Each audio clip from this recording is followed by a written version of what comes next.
Silence, s'il vous plaît. Moteur. Ça tourne. Annonce. Action. Eh bien l'équipe, 69e prise. Ou 29e, non? Alors je vais t'expliquer pourquoi 69 me paraît plus approprié. Il s'agit de la semaine du 3 de cœur. Or, 69 est un multiple de 3, hein, c'est 23 x 3, alors que 29, non. C'est imparable. Nous en sommes donc à la semaine du 15 avril 2020. Et 15 est aussi dans la table de 3, tu vois comme tout se répond. C'est vrai. Et donc toujours ce même concept, les 5 mots qui sont prononcés sur un plateau de tournage avant chaque prise. Par exemple, que demande le premier assistant réalisateur avant de commencer une prise? Silence. Et comment le cadreur avertit qu'il a mis en route sa caméra? Moteur. Et que répond l'ingénieur du son? Ça tourne. Et comment le cadreur enchaîne après ça? Annonce. Et enfin, que s'égosille le réalisateur? Action. Puis il y a cette gradation qu'on n'oublie pas, donc du silence à l'annonce, des films les plus importants, oui toujours, aux films les plus... Tempérament important. Allons-y dans les néologismes, j'aime bien ça aussi de temps en temps. Et il y aura l'action qui est le film... Qui nous bouleversifierait le plus? C'est bouleversifiant, oui, effectivement. Ah, sans oublier... Sans oublier les coupés. Qu'est-ce qui leur arrive aux coupés? Oui, bah je crois qu'ils sont en congé maladie, d'après mes sources. J'ai entendu qu'ils étaient à l'hôpital parce qu'ils s'étaient coupés. Tout s'explique aussi, c'est bien. Alors on y va tout de suite, donc toujours les sorties sont sur les plateformes VOD ou SVOD. Et donc on commence avec Silence. La plateforme. Est-ce que vous savez à quoi il sert ce trou? Évidemment. À manger. Qu'est-ce qu'on va manger? Parce que ceux du dessus voudront bien nous laisser. De Galder Gaztelu Urrutia, disponible donc sur Netflix depuis le 20 mars. Alors, je tiens à préciser que si je vois une seule forme légèrement rondelette, je demande le remboursement. Ah, il y aura tromperie sur la marchandise là, non c'est pas possible. Ah là, j'exigerai de leur part des excuses, et des plates. Et des plates, oui surtout. Mais alors, voilà, ce qui est intéressant, premier film de ce réalisateur, et le premier rôle d'ailleurs est tenu par... Yvan Massaguet. Il jouait quand même dans un autre grand chef-d'œuvre du cinéma hispanophone, Le Labyrinthe de Pan. Et bon, bah là, il se retrouve propulsé dans une tour prison, où effectivement, au centre de cette tour, il y a une sorte de monte-charge, en fait, à la plateforme du titre, qui descend d'étage en étage. Ah, donc en fait, le film aurait très bien pu s'appeler Le Monte-Charge. Mais oui. Je propose qu'on monte un dossier à charge contre eux, et on va appeler ça le dossier Monte-Charge. Voilà, ça sonne bien en plus, oui. Bien sûr, tout en haut de cette prison, résident les plus aisés, et tout en bas, les plus pauvres, les plus démunis. Et donc, fatalement, sur cette plateforme, sont mis donc tout ce qui est nourriture, un banquet, un festin. Bien sûr, plus la plateforme arrive dans les étages du bas, moins il y a de nourriture. Je dirais pas seulement que moins il y a de nourriture, je dirais aussi qu'elle est légèrement moins bien présentée. Oui, de toute façon, ça va être une sorte de révolte, on a l'impression qu'il va commencer. Bon, on enchaîne tout de suite avec Moteur. Bloodshot. Ils vous ont manipulé. Ce que vous croyez être vrai, parfois ne l'est pas. Et on lance la séquence.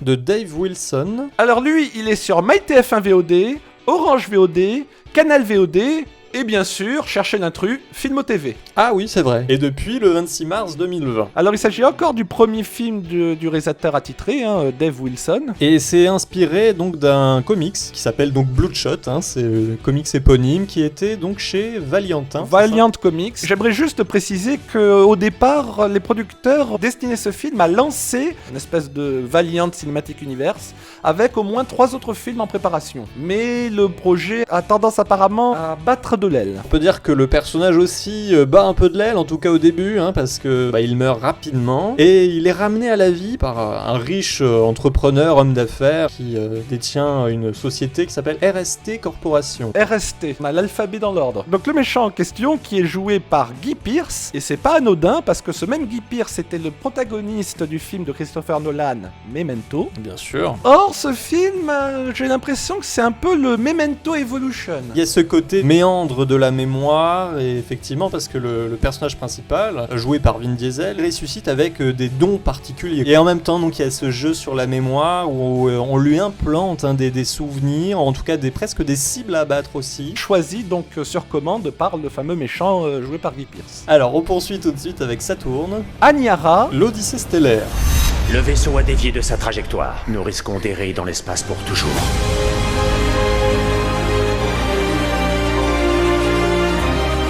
Nous sommes les premiers hommes à aller aussi loin dans la galaxie. De Pella Kögerman, Et Hugo Lilia, film suédois, disponible sur alors MyTF1 VOD Orange VOD, et Canal VOD depuis le 12 mars 2020. et c'est à nouveau le premier film des deux réalisateurs. Et il se lance quand même aussi avec de la science-fiction, donc c'est plutôt ambitieux. Et surtout, il se lance avec tout un équipage dans l'espace. Parce qu'à partir du moment où un film s'appelle l'Odyssée, oui, il faut toujours qu'il y ait un voyage dans l'espace. Hein. C'est ça.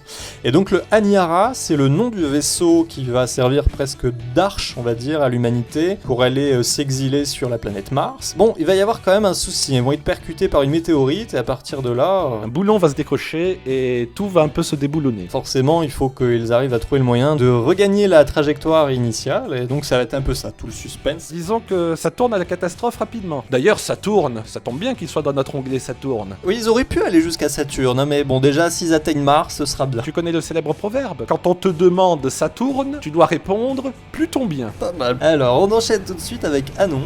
The Sonata, Ton père était un génie. Je crois qu'il composait son œuvre ultime avant de mourir. Une sonate. Et si cette œuvre était devenue une telle obsession pour mon père, j'aimerais savoir pourquoi. De Andrew Desmond, disponible sur MyTF1 VOD Orange VOD, et Canal VOD, depuis le 16 février. premier film également. Du réalisateur. Par contre, les acteurs n'en sont pas à leur premier rôle. Là, nous avons le méchant de Blade Runner. Rutger Hauer, Et nous avons également Freya Tingley, qui avait joué le rôle de Wendy dans la série Once Upon a Time. Plus connu sous le nom de On Suppon Hatim. tu as raison de le préciser, la prononciation c'est très important. Et donc The Sonata, ça nous raconte l'histoire d'une jeune femme qui va emménager dans le manoir où résidait en fait son père. Décédé il y a très peu, et dans des circonstances bizarres, apparemment il se serait lui-même immolé. On apprend qu'il est mort au moment précis où il composait donc une sonate et qui a tendance à réveiller les mauvais esprits, on va dire ça comme ça. Voilà, quiconque joue les premières notes de cette sonate se condamne à faire appel à des esprits qui vous veulent pas forcément du bien, et qui malheureusement pour les personnages, ce sont des esprits maléfiques qui ne sont pas sourds. Oui, ils auraient mieux fait. Et donc on en termine avec Action. Stargirl, Depuis qu'elle est au lycée, les choses sont différentes. Certaines personnes ont cet effet-là.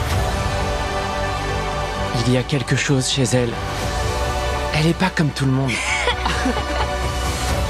De Julia Hart. alors lui, il est sorti depuis le 7 avril sur le mastodonte Disney+. Nouvelle plateforme là, qui fait un grand bruit. Alors du moment que c'est un bruit qui diffère de la sonate précédemment citée, ça va. Ça a l'air beaucoup plus harmonieux. C'est l'histoire donc de deux jeunes gens. On suit surtout un jeune homme et il va rencontrer bien sûr une adolescente de son âge. Une jeune fille qui s'appelle Stargirl, ce qui en soi est tout à fait naturel. Hein. Donc bon, à partir de là, il va vouloir un peu savoir qui elle est, d'où elle vient, et est-ce que effectivement ils peuvent se mettre ensemble. Mais ça a l'air assez compliqué. Elle a l'air quand même dans les étoiles. Hein. Sachant que lui, oui, il avait connu de mauvaises expériences dans ses précédents établissements scolaires, donc il voulait quelque part devenir invisible. Il est dans une phase où il ne veut surtout pas se faire remarquer, et les premiers frissons du printemps vont frapper à sa porte. Et c'est amusant aussi de préciser qu'il s'agit du troisième film de la réalisatrice, qui avait déjà joué en tant qu'actrice dans un Disney, qui racontait sensiblement la même chose, mais avec un côté un peu plus fantastique dans le film Immortel. Bon, très bien, encore une belle sélection, et on va récapituler alors tout ça. Donc on a commencé Avec Silence, la plateforme, de Galder Gastelum Urrutia, on a enchaîné avec Moteur, Bloodshot, de Dave Wilson, puis on a poursuivi avec Saturne, Aniara l'Odyssée stellaire de Pella Kögerman. et Hugo Lilia, Nous avons enchaîné avec Annonce, The Sonata, de Andrew Desmond, et on a terminé avec Action, Stargirl, de Julia Hart. Donc voilà, profitez bien de toutes ces sorties au calme, tranquillement chez vous, toujours confinés, parce que ça ne change pas à ce niveau-là, mais bon, c'est toujours des moments d'évasion. Et donc, on vous retrouve la semaine prochaine. parce que tous les chemins mènent à Ciné Sérum. Coupé!